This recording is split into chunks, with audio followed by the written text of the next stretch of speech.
Got my favorite. Hey you, come on, sit down. You're sitting at the grown-ups table. I'm your host, Jesse Pimpinella, and as always, my partner in crime.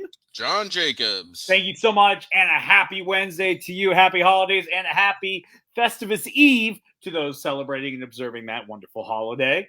But thank you so much for joining us. We got a great show lined up for you tonight. Tonight, we're going to be talking about the MCU Spider-Man Trilogy, mainly the new movie that just came out recently, No Way Home. It's been exploding all over the internet. Everybody's been talking not only about spoilers, but what is next for our MCU Spider-Man. Now, before we get into that, I want to say make sure you like and subscribe our page on Facebook and on YouTube, where today's episodes always go to the next day's episodes Thursday, where you can rerun it all, check it all out. We have a lot of good episodes up right now you can watch. Home Alone episode last week was killer. Oh, it was a great episode, and it was Kelly's inaugural episode for our show, so that was pretty cool.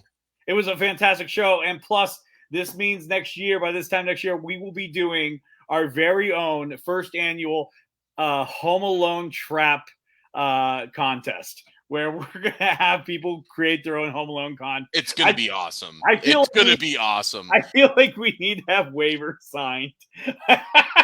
Hey, look, we don't, because, I mean, all we are, look.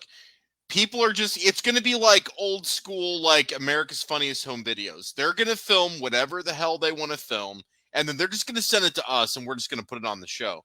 So we're not like there. We're not supervising the stunts. We're not paying for them. So that there's absolutely no release form necessary. We're just cuck for comedic slapstick humor. That's all we are. We sit and we watch. Yeah, we're the platform for the contraptions. Yes. All right, well, let's bring out our guest today.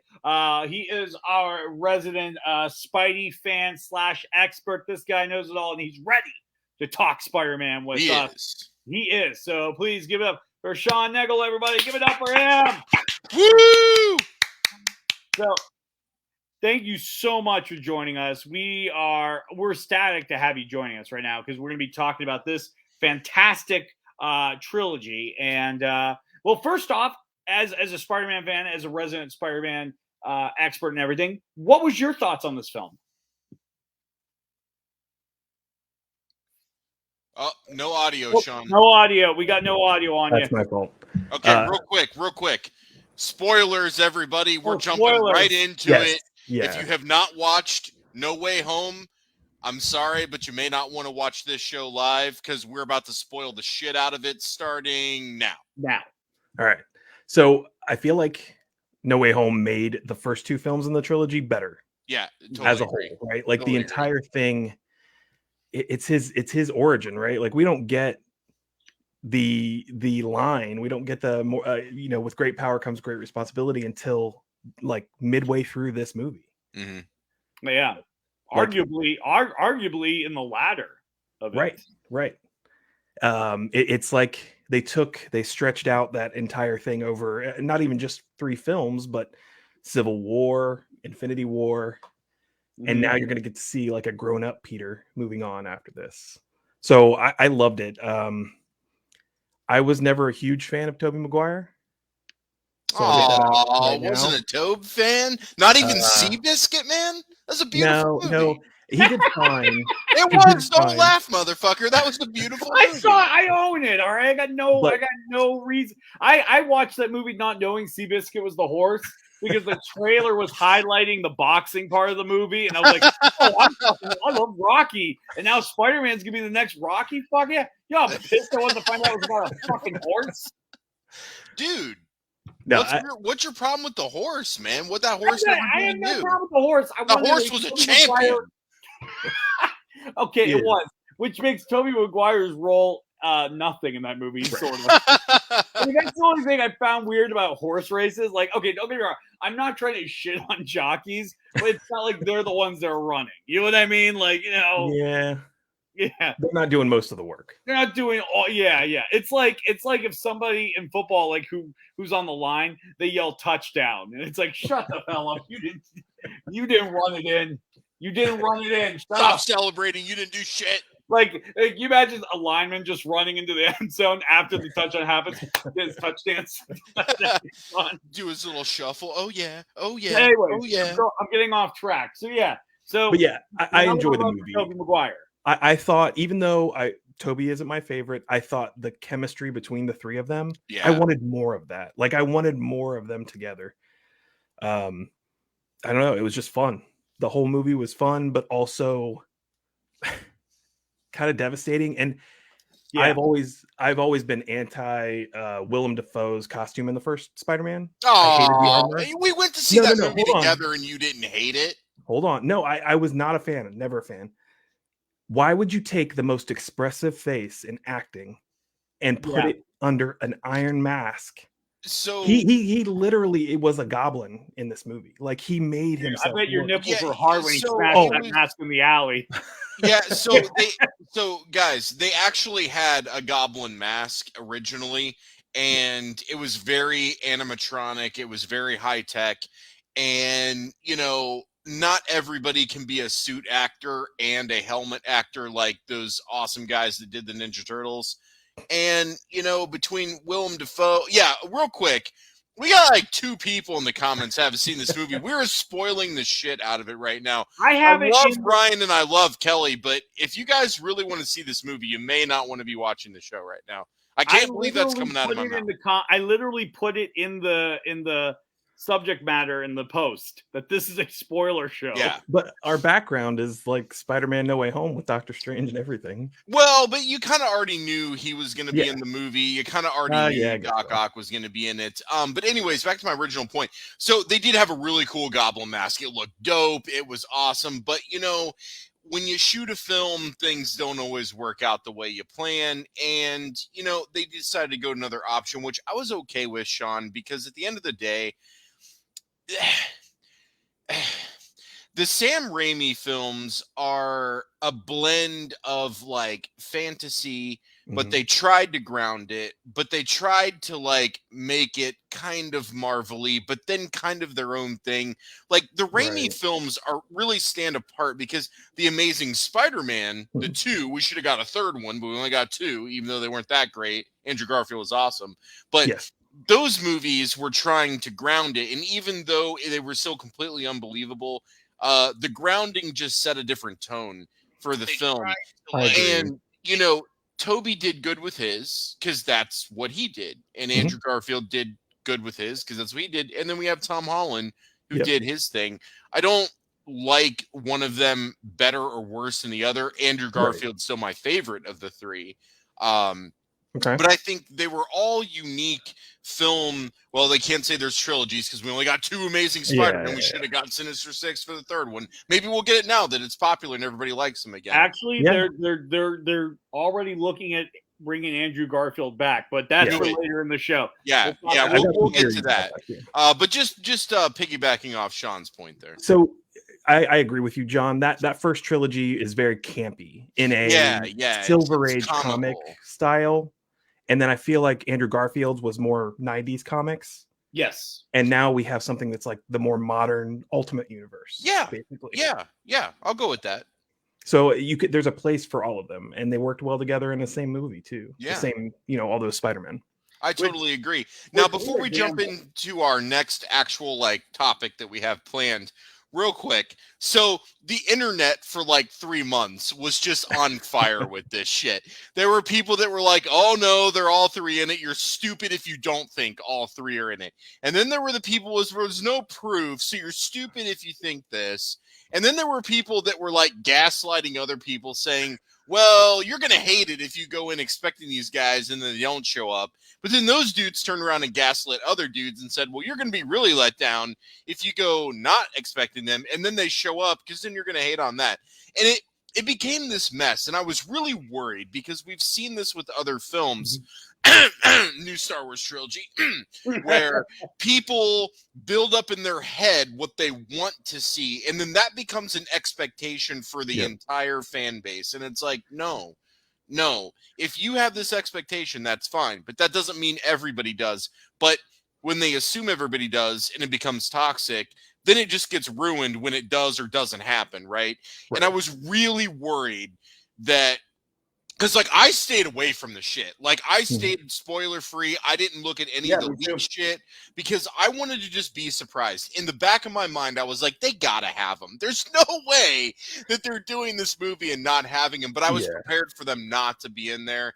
And because of that, dude, you want to talk about, like, the biggest grin on my face when all three of them got in the hero pose where they were all three suited up, masks on, back to back, like almost like Charlie's Angels, man. They just like posed. And I was just smiling so hard through my mouth. I was like, there it is.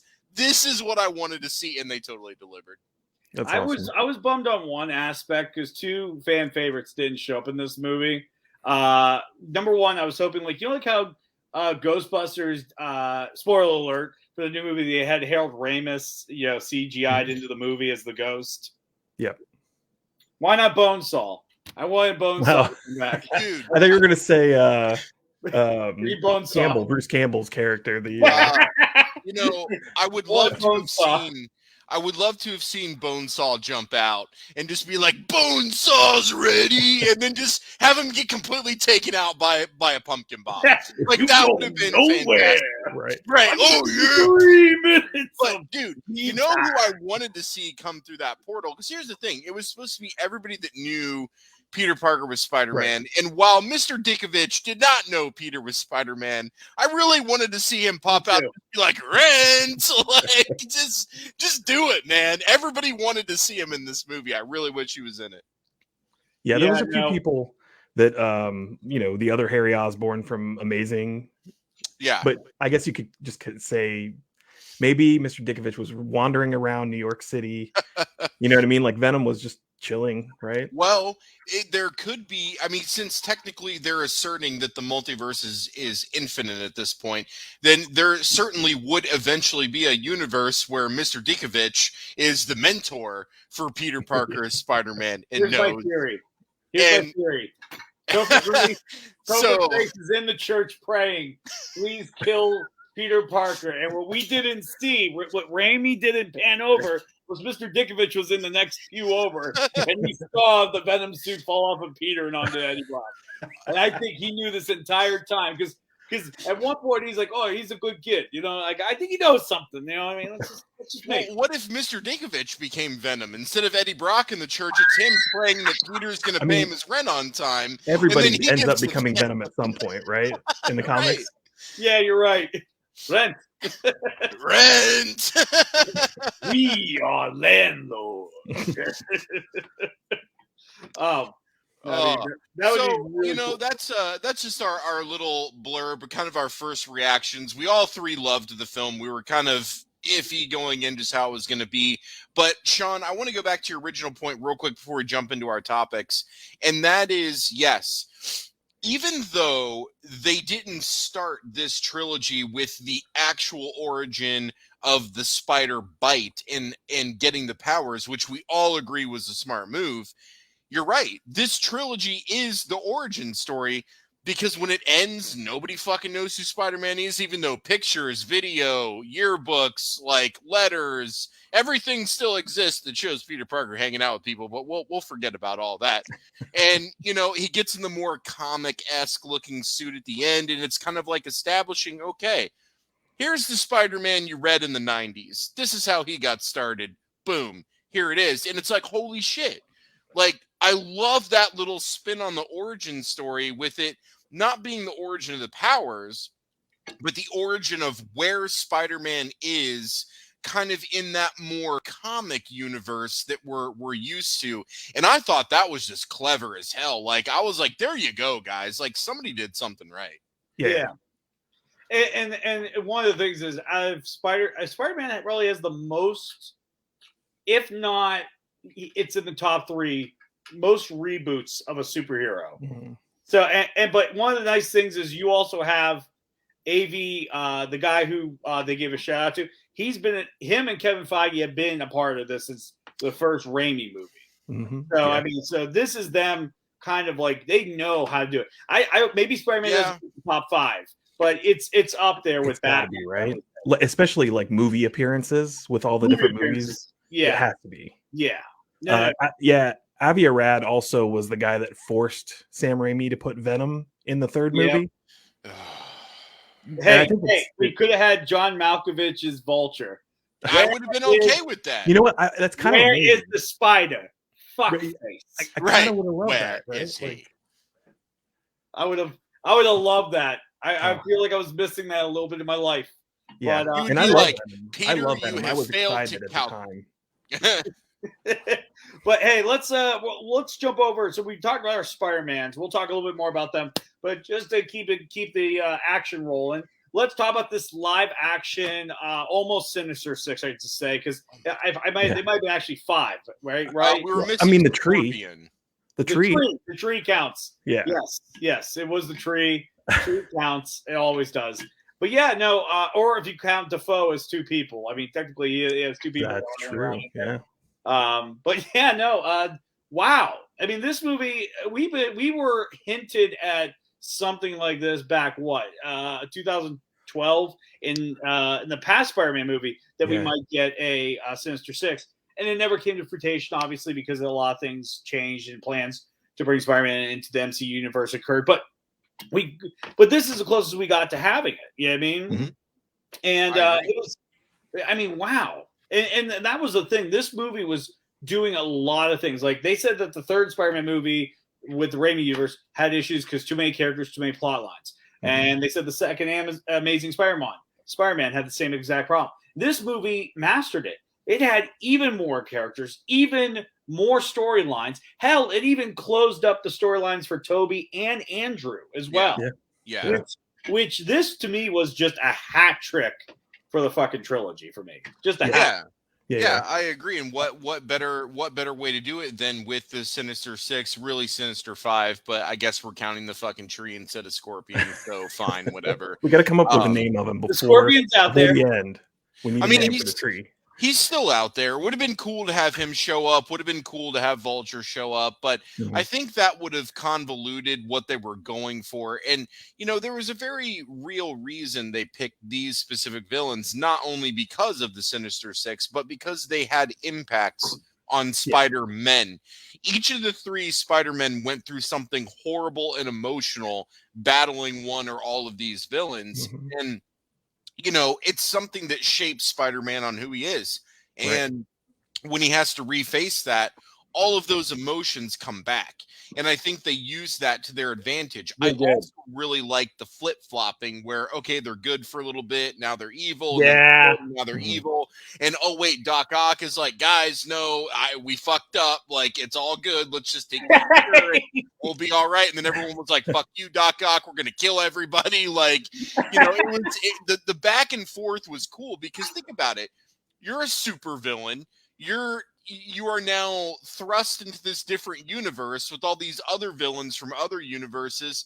You're trying to figure shit out. This Spider-Man, you don't know who the fuck this guy is. There's magic and Avengers going on. You're just, how are you supposed to react and respond in that? I get the way that they were. I would have been the same fucking way. I would have just burned it all to the ground.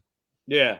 But what was very great about this is that they gave us a Goblin versus Spider-Man fight, and it was brutal.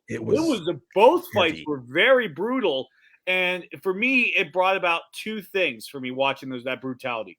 Number one, that brutality, showing it in the movie like that. That's how you're going to bring in a lot of the Netflix characters now. They needed to show that they can be just as brutal. I mean, when Goblin slams him through 5 floors of concrete. Yeah, man. Yeah. Oh, you felt it. Or when Peter was pushed to his edge and he was going to stab him with the glider. Yeah. Oh, you were shocked. He was over him punching him, right? Yeah. So, he was beating the shit out of him, man. Yeah. Beating the shit out of him. So, like, I mean, and the fact that Aunt May, spoiler alerts, was kind of his Gwen Stacy. Because Goblin famously kills Gwen Stacy. That's kind of the first person Spider-Man loses as Spider-Man, if I'm familiar with the comic books, if I remember correctly. Well, other than Uncle Ben. And other than Uncle Ben, as Spider-Man. I got as a 10-year Spider-Man. So now that was a big one. Instead of Goblin taking Gwen Stacy, there's no Gwen Stacy in his universe, takes Aunt May, but also Aunt May is the pinnacle to what great power comes great responsibility. Right. As soon as she said that line, can we just all agree we were like, oh, she's dead. I'm more, yeah. I instantly was like, oh, she's fine. She's up. She's joking, and Yeah. then like she says that, and it just kind of sent my head spinning. Right? Like I'm just like, wait a minute. Yep. No. It's like, hey, you can't say that freely in a Spider-Man movie, all right? That Right. shit will get you killed. Well, First that person and, that says it dies. I mean, Yeah. she got hit with that glider and literally folded in half. I mean, Mhm. I didn't expect her to even get back up. So Yeah. Well, I mean, did anybody else think Willem Dafoe in the first one when he got stabbed by it? Like, there's blades on the front of it. Like, that's immediately what I thought. I'm like, oh, Yeah, she's me gonna too. be, impaled on this yeah, thing. yeah, absolutely. I It's- totally agree. As soon as it floated down behind her, I was Mhm. like, mother. No. Yeah. Yeah, Well, poor and that Marissa gave that Tomei, final man. fight a lot of emotional weight too. Oh, Not just the brutality, but like this heavy emotional. Like you understand why Peter is that way Yeah. and wants to yeah. kill him. Yeah. And the thing is this Peter and that Norman Osborn had no relationship with each other whatsoever. Yet they had one of the most emotional and epic battles throughout this entire film. And I thought that was interesting too, where you could create a relationship instantly with two characters that have Yeah. never met each other a day in their life.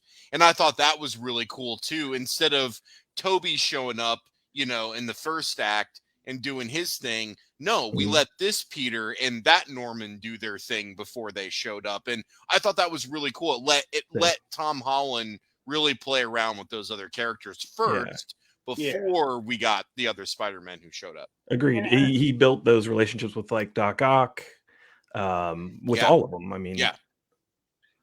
But this movie also kind of introduced the whole Spider-Man not wanting to kill kind of element. I mean, not to say it wasn't there before, but like as soon as he knew like these villains who he understands are the worst of the worst are going to be sent to their death going back, he jumps quickly, he reacts, and he takes on a wizard to save these guys.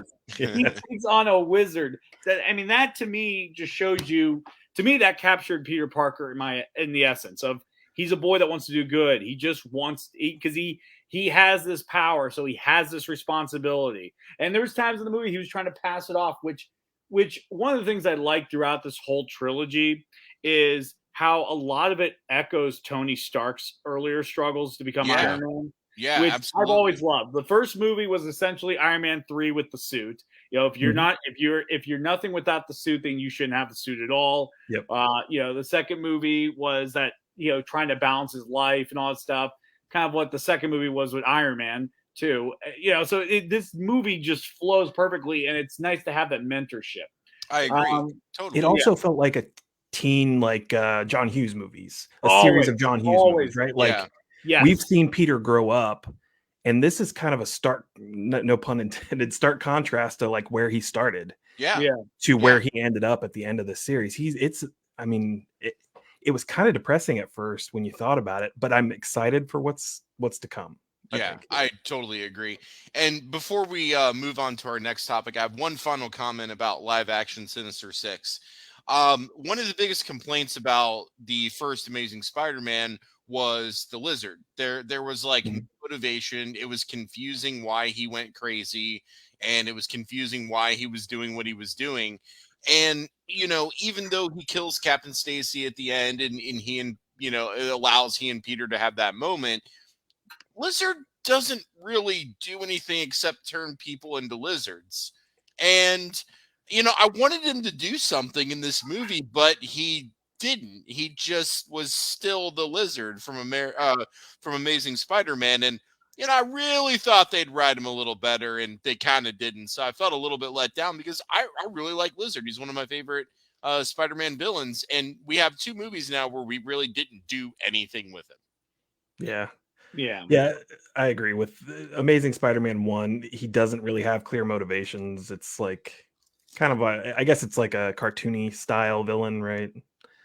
And in this, he's just kind of backburnered a lot. Like he's just he's literally left in the truck. Until it's time to fight. Yes, he's the guy left in the truck. And some of the coolest stuff happens in that apartment when they're making, the cures for everybody. Some of the coolest character interactions, I guess.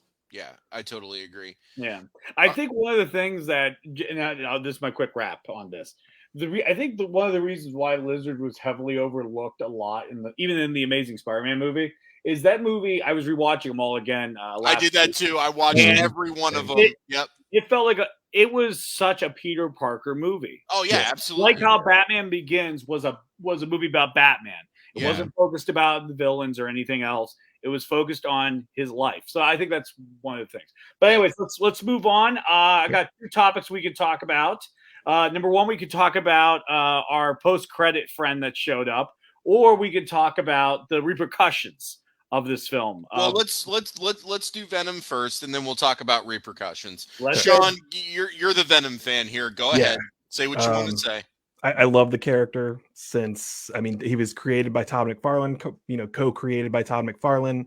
I loved Spawn, all that stuff. Like I've got a ton of action figures. Big fan. Loved how Raimi's Spider-Man treated the transition from Peter to Batman or to Venom when, in the bell tower, everything. They took that right out of the comics. Yes.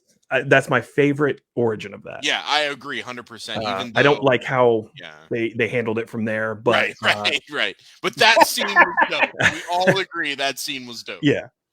But now Venom, the movie, right? I loved Tom Hardy, and I loved the choice for him as Eddie Brock.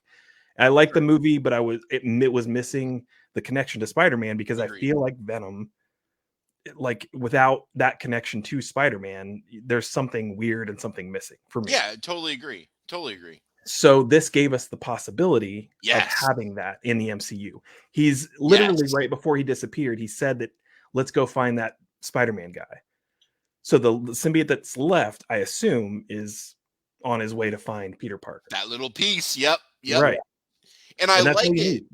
I like it too because they're not trying to shoehorn MCU Spider-Man into Sony Venom. Yes. And they're not trying to shoehorn Sony Venom into MCU Spider-Man. It's, hey, how can we let this happen naturally in the MCU and still explain it? Perfect. Eddie Brock got pulled in, little piece left over. Boom. Now they can do the whole Venom origin correctly in the MCU. Good to go. They can have another Spider-Man. You can have, I mean, look at the way the comics handle it, right? You've got the Web of Spider-Man comic book here. You've got telling a story, and you've got Spectacular Spider-Man or Amazing Spider-Man telling different stories. Why can't Sony do that with their stuff and MCU do it with theirs? Oh, I totally agree. I think that was one of the smartest moves. And to put that in an end credit teaser, which is great. I just hope that the internet understands, again, this is something that might happen and it might not. Right. Hold your expectations accordingly. Otherwise, you're going to get let down. And I could totally see some big dramatic battle blowing up if they announce, hey, guess what? It's going to happen. Man, people are going to shit a brick if they do that. This is the way I'm looking at it. Yes, anything can happen. But if you really look at Peter, where he's at right now, he has nothing and no one. He is the perfect prey for a sentient symbiote. Totally agree. To give, you know what I mean? Like he's in the perfect spot to fall prey to that. So I have a question for you, Sean, before we move on. Because we could do a whole Venom episode, to be honest. So my question is that shit, I lost my train of thought now. When you find your train, I'll hold on. Just give me a second. Oh, okay.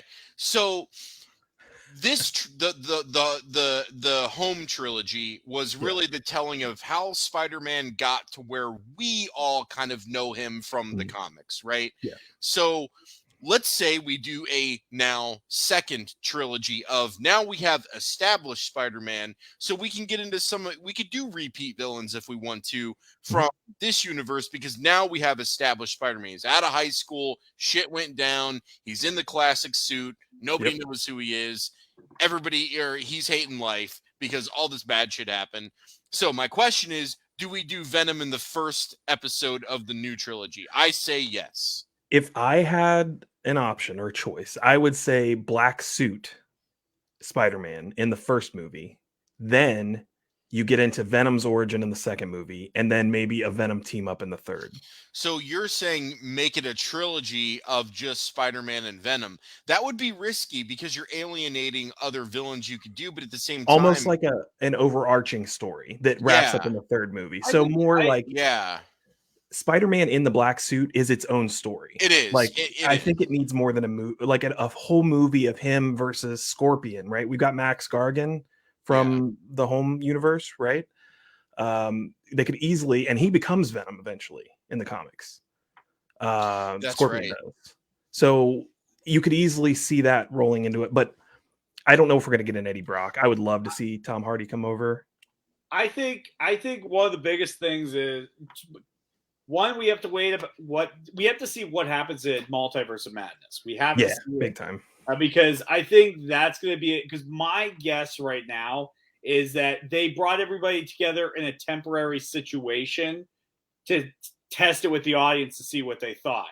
Now that it's a big runaway success, they could merge all the Earths together in all the dimensions. Mhm. And the reason why I say that is because the more this kind of goes into what my later conversation was about with Venom. Whose universe is Venom in? Is he in the Right. Web universe, the Raimi universe, or his own universe? Because Morpheus is definitely in Venom's universe based on the new trailer of Morpheus. But then they have the Raimi Spider-Man. Yep. You know what I mean? So there's a lot of things that are happening. I think this multiverse of madness, I think, is going to blend everything together. Everything's going to come together whole. Yeah. And Eddie Brock's going to be in the MCU essentially. Yeah. Yeah. I think for me, I would love that. that's what I think that's going to be the next direction. I would love to agree. see. Do you think people only want to see Willem Dafoe one time as the Goblin? Oh my God, man. He was so good. I can't. He gave me chills watching this character. He was even better in this one. That's what I'm saying. Better in Green Goblin in this one. Holy it is amazing in this one. Yeah, and they finally gave him the suit. He had the satchels. He had the scarf with the hood. Man, yeah, it was just like, oh shit, like, oh man, that was just so great to finally see that, because I know, Sean, we've had conversation about this for 20 years since that Raimi film came out, and at the end of the day, I still like the flight suit, but I do get it. And getting the flight suit with the classic look at the same time, I thought was absolutely it was the perfect blend. Yes. For me, looking back at the suit from the first one, it feels Power Rangers-y, if you get it, if you know what I mean now. Man. I mean, really look at it. Like, that mask feels, it doesn't hold up. Don't get me wrong. At the time, loved those movies, and I still watch them and enjoy them, especially the second one. Yeah. But there are things that I like. I think like you said, I just think Peter Parker and Spider-Man was better as Andrew Garfield. I agree. Once those came around, and Tom Holland has his own spin on Peter that I'm really starting to love now. He's not a kid, you know what I mean? Like, he felt like a kid before, and now he feels grown up. I don't know, like he's willing to sacrifice his entire life for. Well, I mean, for that he went through some shit, right? I mean, literally, he only had a couple people left. Like, everybody's died or moved on. So he only had a few people left. And then those few people he had left are now gone. So it's really, you got to nut up at some point. Yeah. And you got to keep going. Still, technically has one person left on the earth that knows who he is. Because Strange knows who he is. No. The spell covered Strange as well. Strange said he won't even know who he is. What did Strange say? Remember what Strange said at the beginning of the movie? Remember when Wong was when they're talking about the party? Yeah. And yes.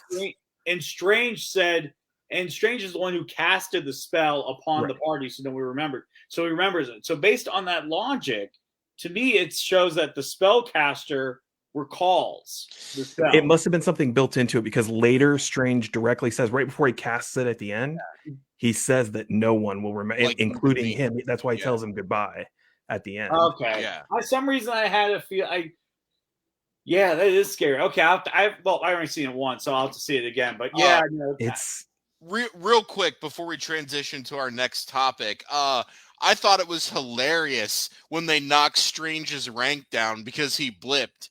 And he That's was like, hilarious. "Oh, I guess I'm not the supreme spellcaster Yeah, anymore." He's like, yeah, "Dude, you were blipped for longest. 5 years. Sorry."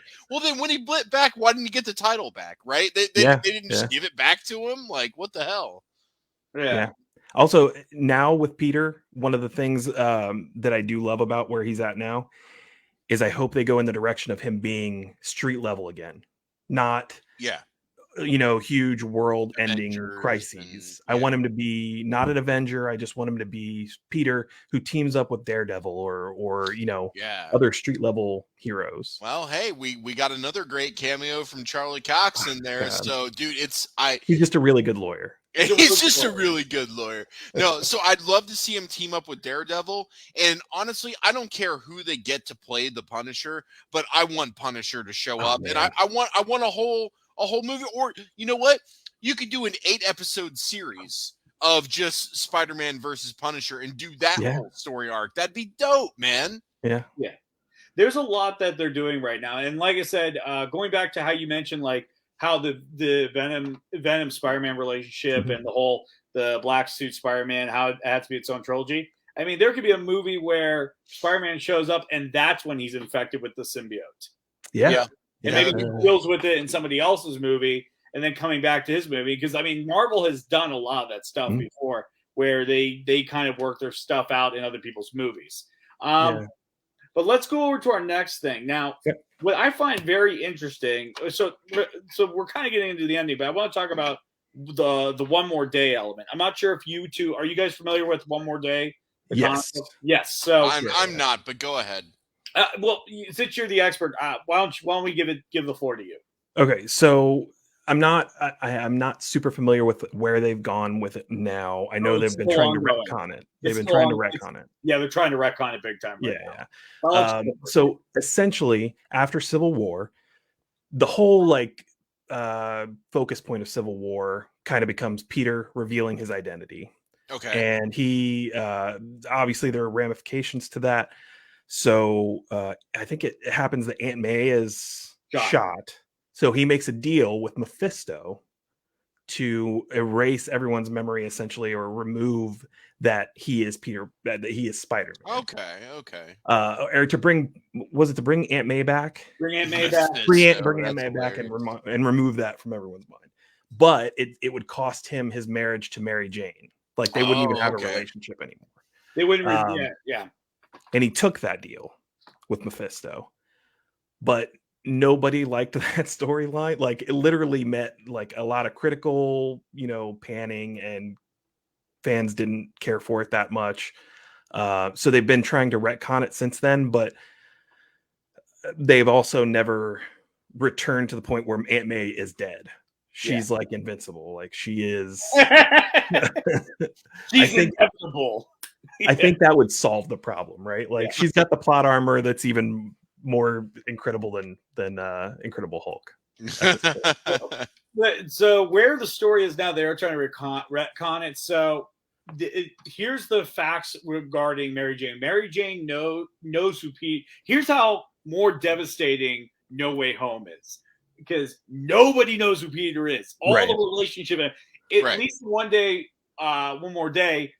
It's revealed in a bunch of retconned issues that, like I said, they're trying to bring it back.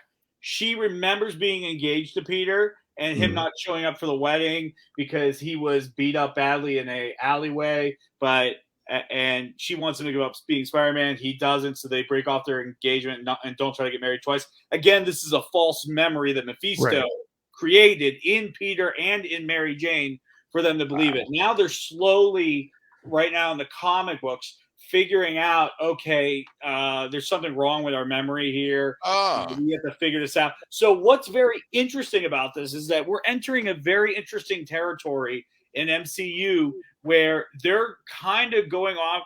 There's not an exact completed story arc that they're basing their thing on.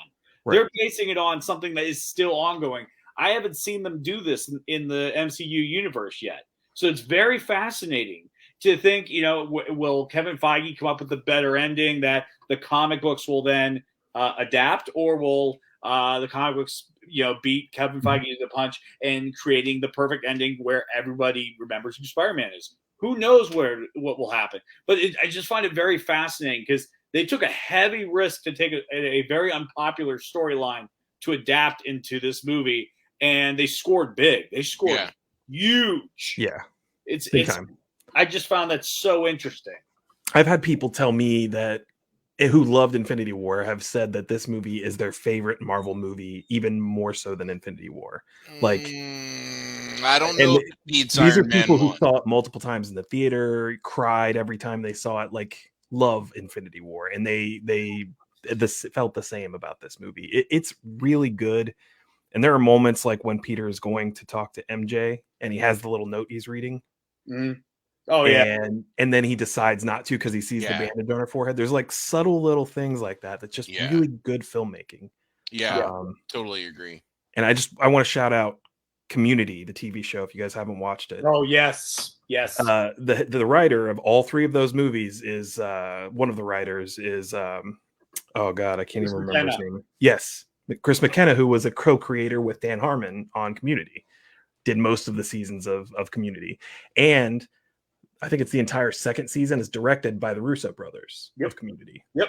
So there's like all these MCU ties to that show, and I love that show. Well, do you know why they got the gig for Captain Winter Soldier, right? No. The Russo brothers, they got the gig for Winter Soldier because of their paintball episodes. They were action-packed and comedy filled, and Marvel wanted that. So based on their paintball episodes, they were like, we want this in our universe. And that's how they got the job. And obviously, they took a bunch of their Community cast members along with them. I mean, look at you. Civil War had the Dean. Endgame had, oh God, what's her name? The Elevator. Shirley. And Chad was in there as the guy of the storage unit. Yeah. I mean, they're all over the place. The Community characters, they're all over the place. So, I mean, Community, it's crazy how much that show has impacted. And also, they kind of, correct me if I'm wrong, because you're familiar with the timeline episode, the Darkest Timeline episode. That's kind of the timeline logic they were using for Endgame. Because when I was thinking about it, I'm like, oh, it makes sense. They're using Endgame. They're using Community timeline. Right. Remedial chaos theory. If you use Endgame, like at first I was like, this time traveling doesn't make sense. And then as soon as I related it to Community, I'm like, oh, no, it does make sense. So, John, so to explain the Community timeline thing they did, there's a gag episode where one of them has to answer the door to get the pizza downstairs, and they throw an 8-sided dice in the air, and whatever side it lands on, that's the person who goes to get the pizza. And the one guy says, by doing this, you're creating 8 different timelines right now, right? And they're like, don't be weird. And the episode, they just show 8 ways how it ends. Yeah, they show you each like repercussion of what number comes up and what would happen from that. So despite the timeline not existing, it still does exist because they eventually fight the Darkest Timeline, which is them missing arms and legs. It's a fucking weird season. It's such a weird episode. But if people should check out that show, and you will be like, that's why Marvel is Marvel. That's that. Yeah. Thank you so much for bringing it up. That is so true. Yep, absolutely. Plus, the teachers are hilarious in the Spider-Man trilogies. I love Hannibal Buress. I love how he turned against Peter immediately. Buress. That was great. Hannibal Buress was so good. We know the truth. And then Martin Starr, the shaggy hair one, he comes up in a shrine to Peter because he's scared of him. The students made you this. You made that for him. You made like a peace offering so they don't get murdered. I was like, that is so funny. I was like, that's amazing.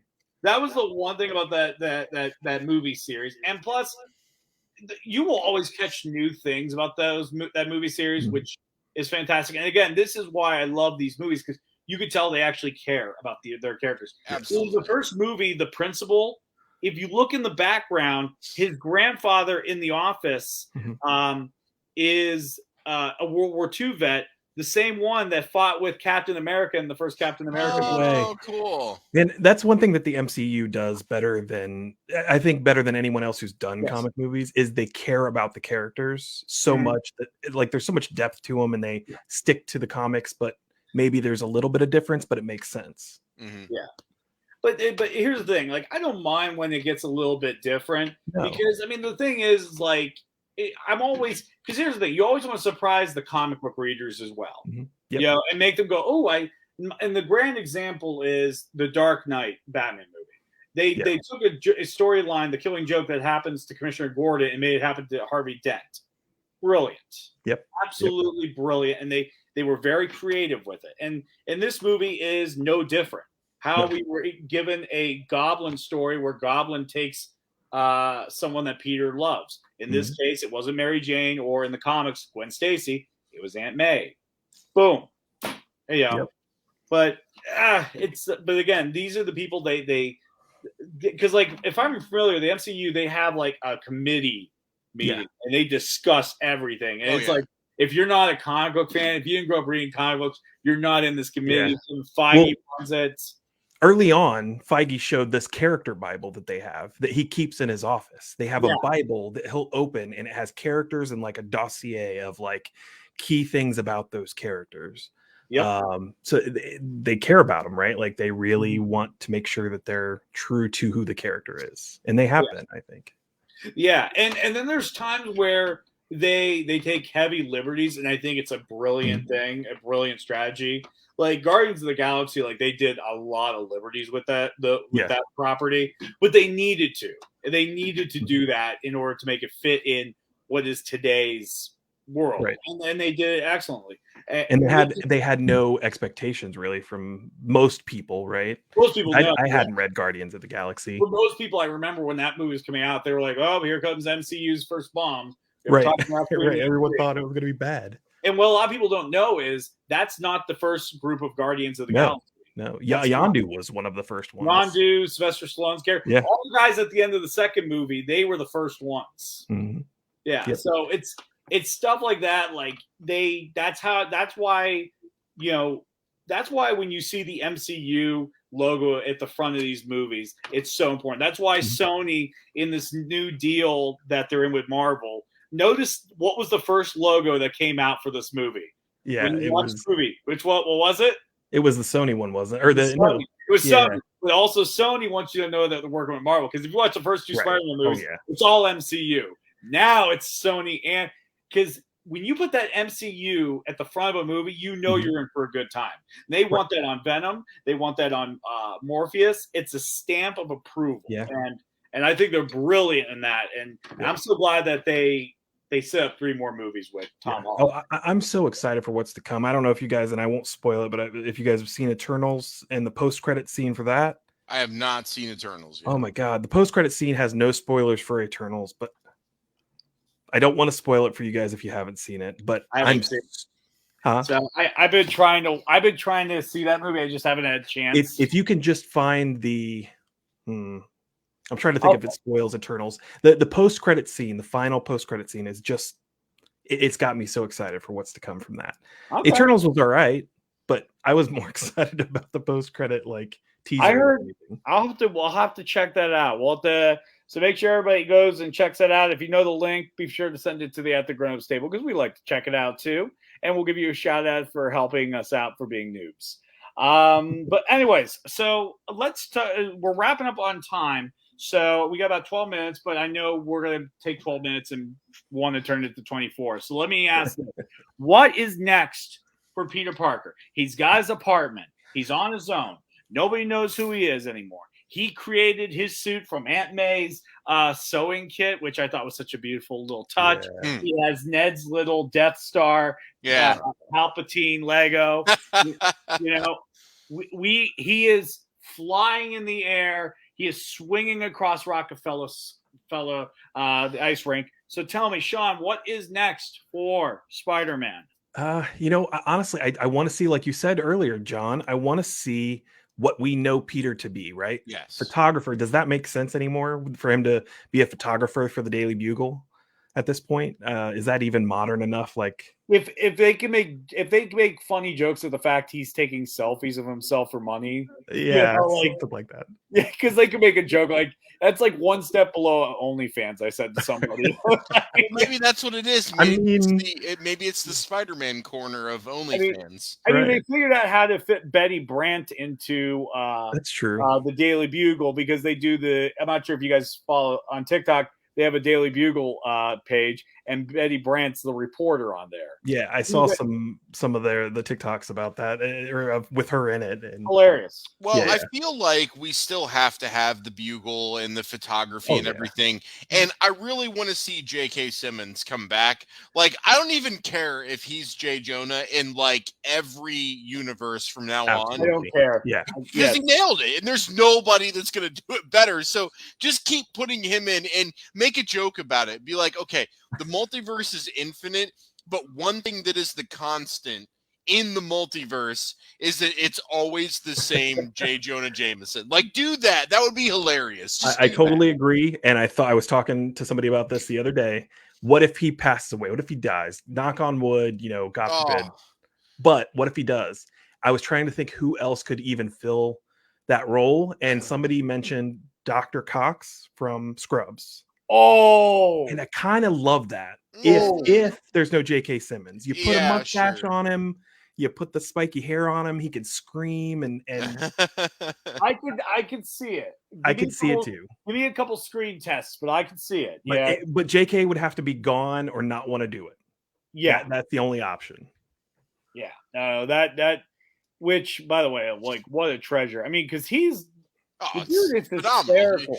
Anything that man touches is gold. I mean, we don't even need to go back to Yeah. Oz. We could do a whole episode on how he just completely ran Oz, man. Yeah, I love how he went from like doing the show in his office or his apartment at the beginning, and then by the end he had like a full studio. Yeah, that Love was it. good. It really gave me the whole Alex Jones vibe, which was great. Yeah. Even the backgrounds, like the animation of his background, looked just like InfoWars. Man, it was so great. I loved it. It was so great. They definitely were going for that because as soon as they said the controversial web publication, the Daily Bugle, as soon as they said that, I was like, this sounds like they're announcing an Alex Jones show.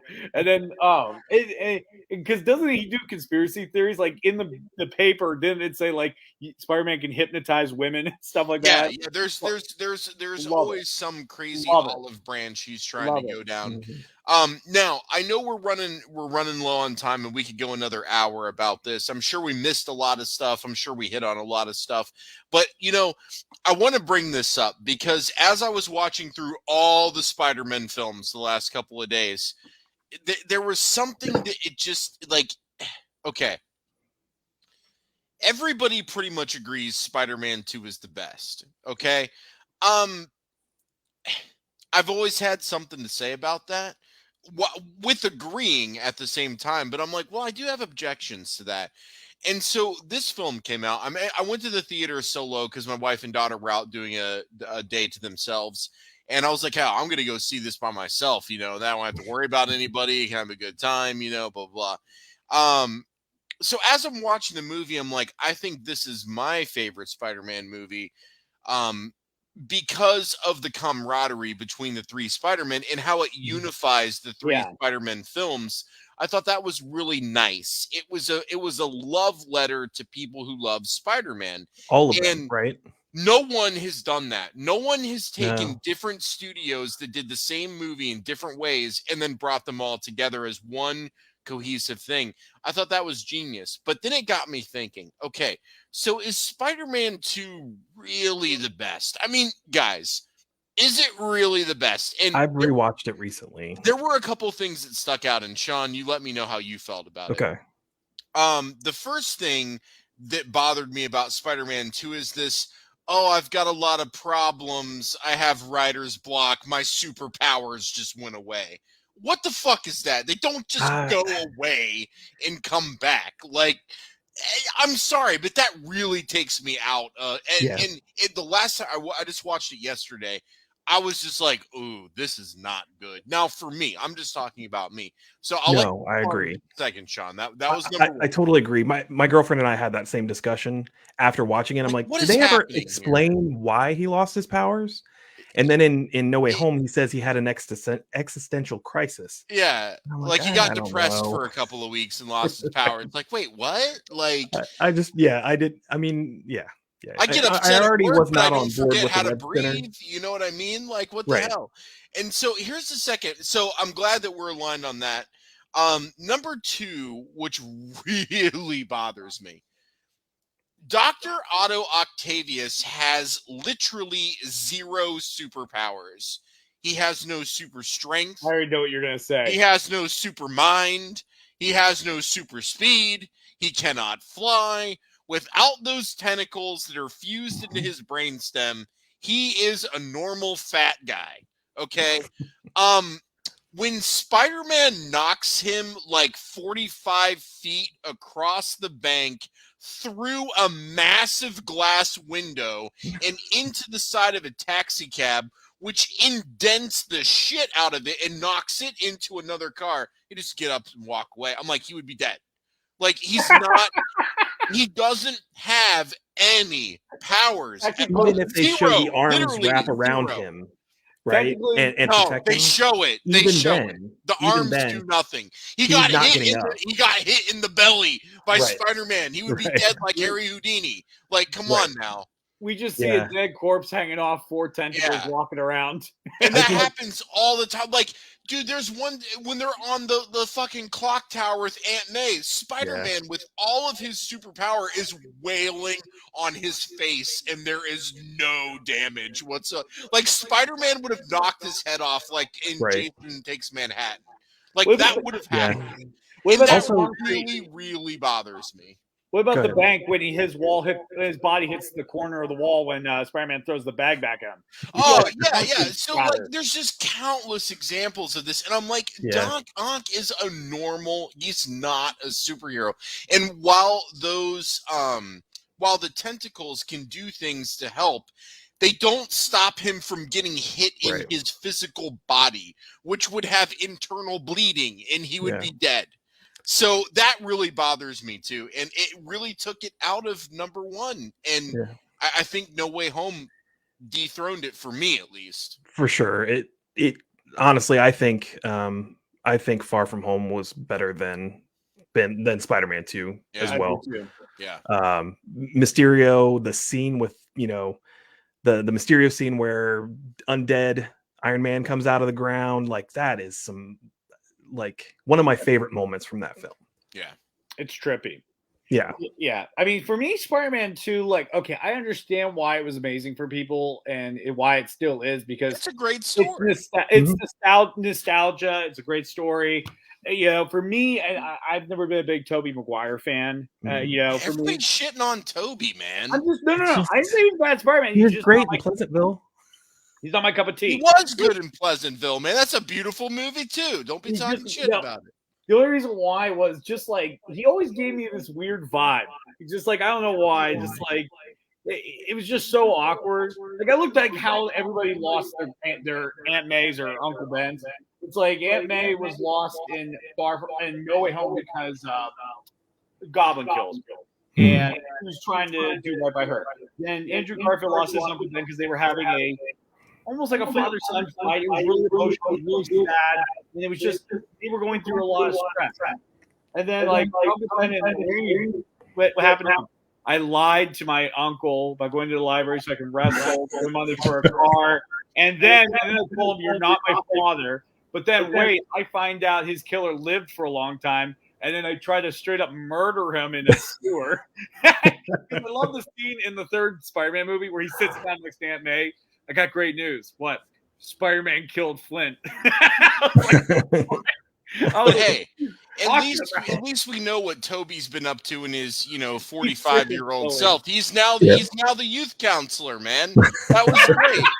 That was one of the best jokes of the entire movie, dude. Because Andrew Garfield shows up in full costume, and Toby straight up shows up in a members-only jacket. And it's just like, bro, are you even Spider-Maning right now? He's like, yeah, I got the suit. Look, it's right here. I'm like, oh, okay, you know. Yeah. So I thought that was funny too. It just added more of that. You know, each of the three Spider-Men were their own person in the universe, and I thought depth that to their character, right? yeah. And you brought it up earlier that you guys mentioned how do you handle like when Spider-Man 3 had so many characters and this one did, but it did it right. I think the key, and I think Infinity War Endgame did this right. You had so many characters in Infinity War, but they all had their own movie. They've already established who those characters are. Yeah. Now this is just a continuation. We know who Green Goblin is. We know who all of those characters are. Yeah. All they've got to do is continue the story now. I agree. And it wasn't a distraction. No. It allowed you to jump right back in. Okay, I know where Yep. Toby's at. I know where Andrew Garfield's at. I know where Tom Holland's at. Now they're together. All right, let's fucking do this. Like, we were ready to go. There was no, you didn't have to get there. You were already there as soon as you fucking saw him show up. No You're time like, wasted. Yep, let's do it. I thought another nice little thing that they nodded to a little bit was Ned becoming the Goblin. Not the Green Goblin, the Hobgoblin. Like, when he was like scared after he talked to who was it? It was like Andrew Garfield. He's like, Andrew. Yeah. Or no, he's talking to Peter. No, Toby, where he's like, I lost my best friend when he died in my hands after he tried killing me. Yeah. And then another point, he says to Peter, Ned's like, says to our Peter, he's like, I'll never become your enemy. And then even Andrew Garfield puts his hand on his shoulder. Yeah. Good man. I do think there's something that they subtly hinted at with him being able to use the magic that quick, use the sling ring. Yeah.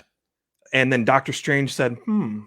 Yeah, like, I would love to see Ned jump in. I could see him maybe becoming, I don't know, something, right? Yeah. Like, I could see him becoming somebody. Totally agree. That would be really cool. That'd be fun because I like that character. I know a lot of people hate those side characters, but I really like it because he's someone great. for He's me the to man in laugh the chair. at, relate to. It's someone for Spider-Man to chum up with.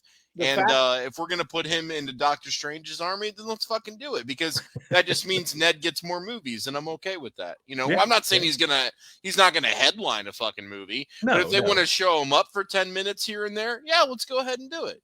Yep. That's what's great about the MCU, man. Yeah. I just think, like, sky's the limit. They can go about anywhere in any direction, what they're going to do. And I'm very excited to see what will happen next. And I have a feeling we're not just going to see one Spider-Man in the future. I think we're going to see a bunch of other ones because I know right now someone theorized that Andrew Garfield's Spider-Man might be in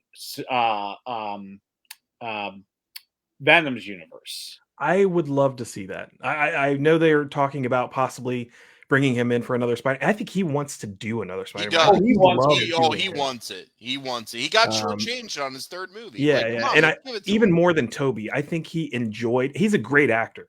Oh yeah, hands down, Andrew Garfield's a fantastic actor, and I think he enjoyed that character. Yeah, and I would love to see him come back and give me two Peter Parkers, give me two different Spider-Men in different stories. They're doing that with Batman right now. Keaton's sticking around for a few Batman movies right now. Yeah, with the Flashpoint movie. Yeah, and now Batgirl. So he's okay. I didn't know he was showing up in Batgirl. I didn't realize those were the same universe. When do we get Batman Beyond? I don't know. It's never going to happen, even though everybody's asked for it so many times. And it's Warner Brothers. Sidebar from Spider-Man, obviously. Dude, it's already set up there with old man Keaton. Just fucking make the movie. Everybody wants it, and they're dragging their feet about it. It's like, look, you want to bring the DCEU back? Here's your chance. Do fucking Batman Beyond with Keaton, and everyone will be like, thank you. Yeah. Here's why they won't do that. I'm going to tell you why. Because we want it, and it's Warner Brothers. They're going to be like, all right, here's what we're going to do. We're going to get Here's what we're going to do. We're going to get an Aquaman spinoff. Yeah. And at one point, we wanted the Aquaman spinoff because James Wan did good. And then they're like, okay, we're going to cancel that. And we're like, what the fuck? And they're like, oh, by the way, the main character for the spinoff was Orm. And we're like, what the shit? You fucking kidding me?